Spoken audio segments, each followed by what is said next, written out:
As the racist terrorist MAGA movement inflames the culture wars in America, a Missouri high school teacher is getting fired, accused of teaching critical race theory, which we know doesn't exist in high schools or elementary schools. And in a moment, I'm going to speak with her live in her first national TV interview. The school board voting not to renew English teacher Kim Morrison's contract after parents complained about this worksheet. It's titled, "How Racially Privileged Are You?" Part of a lesson plan for the book Dear Martin by Nick Stone. The critically acclaimed novel follows a black teen who faces police violence. Conservative groups are targeting the book, and it's been banned in some schools. 17 states have passed laws restricting teaching CRT. 13 more have proposed bills, including Missouri. Joining me now is high school teacher Kim Morrison, an associate professor of women's and gender studies at Rutgers University, Brittany Cooper. Kim, thank you so much for joining me. I just want to say I come from a family of teachers. I've been a teacher myself, so I appreciate you taking the time to talk to us this evening. Just take us through this process. You spent your own money as a teacher to buy a worksheet to help your students understand a book, and then you got fired. What was the process? Did kids complain in class? Did parents come to you? How did you end up getting fired for just teaching a lesson? Well, I bought the teaching packet. This was just one aspect of the packet. How did I come about getting fired? So I distributed that particular worksheet in mid-February. And then on February 28th, my principal called me to her office and showed me a photocopy of that handout and asked for context. Why was I using this? How did it relate to Dear Martin? That she had heard complaints from parents that it was CRT.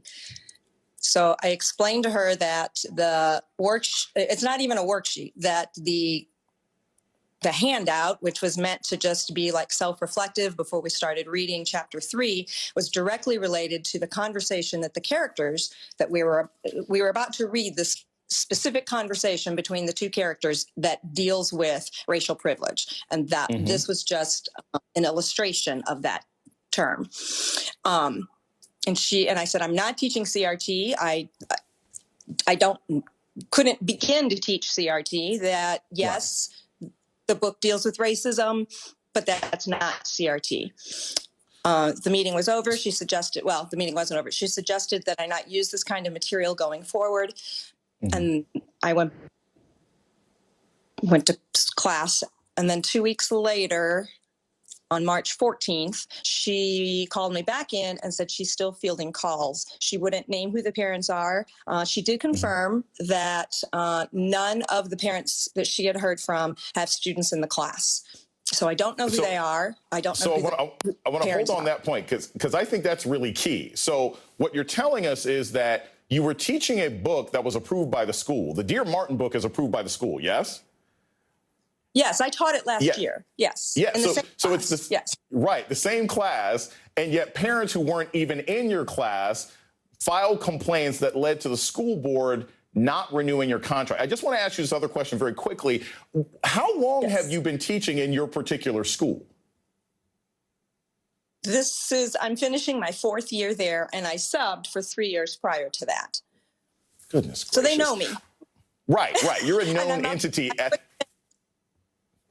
right, and this would have been my tenured contract. Like this was, this is the end of my probationary teacher period, and this would have been my tenured contract.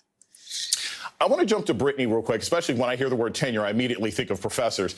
Brittany, Ms. Morrison here is what we're talking about being the negative consequences of this sort of attack on critical race theory, which, of course, is not being taught in schools. I want to ask you, as an actual college professor, when you hear a story like this, what do you think could be the consequences for young students that Ms. Morrison and other teachers have been sort of restricted from teaching? What are the consequences for kids like that when they actually do go to college? How might they be limited if their teachers are afraid to teach even materials that they've been teaching for several years? Let me say, Ms. Morrison, that I'm so sorry this happened to you and so sorry that it happened to your students. This is unconscionable and egregious, and I really hate it. What it means in my classroom is that I then get students who are undereducated, who cannot read context critically. I get students who struggle to empathize with characters, and the ability to empathize with characters is both a life skill and also a critical thinking skill. The ability to put yourself in the shoes of the character, to understand their motivations. We need that kind of thinking when you want to lead an organization, when you want to become a politician, if you want to be a good parent, if you want to be a productive citizen, so that the decisions that you make are not just decisions about what is best for you individually, but your ability to understand why we need to govern with, as W.E. Du Bois said, with broad sympathy, right, for all of the folks who are a part of the Republic. And so these parents, not even parents in the class, so they're not actually advocating for students who've actually been harmed.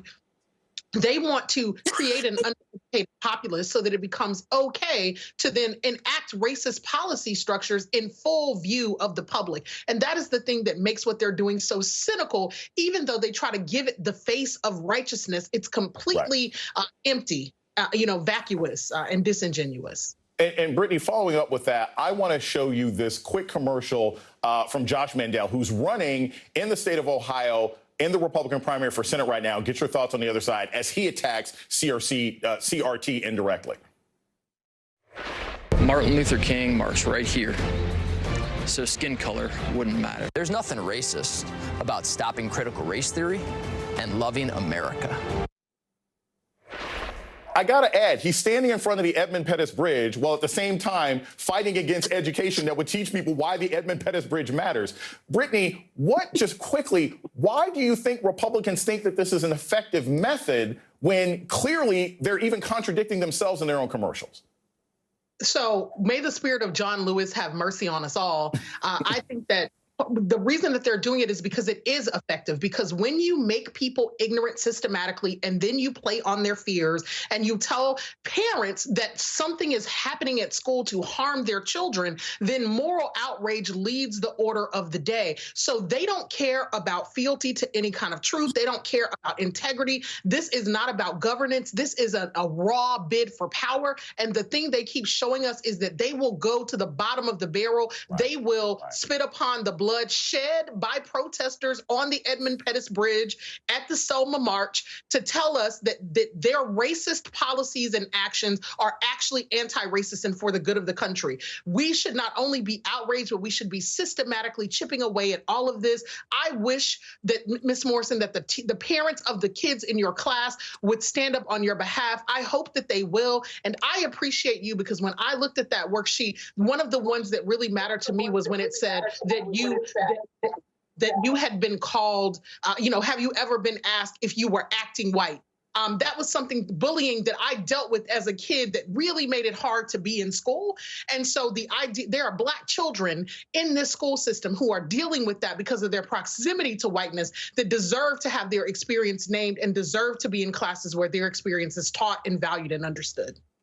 I think we just got the best education and sermon we could have tonight. We got to go. Kim Morrison, thank you so very much. We will be following up with your story. Brittany Cooper, thank you so much, as always.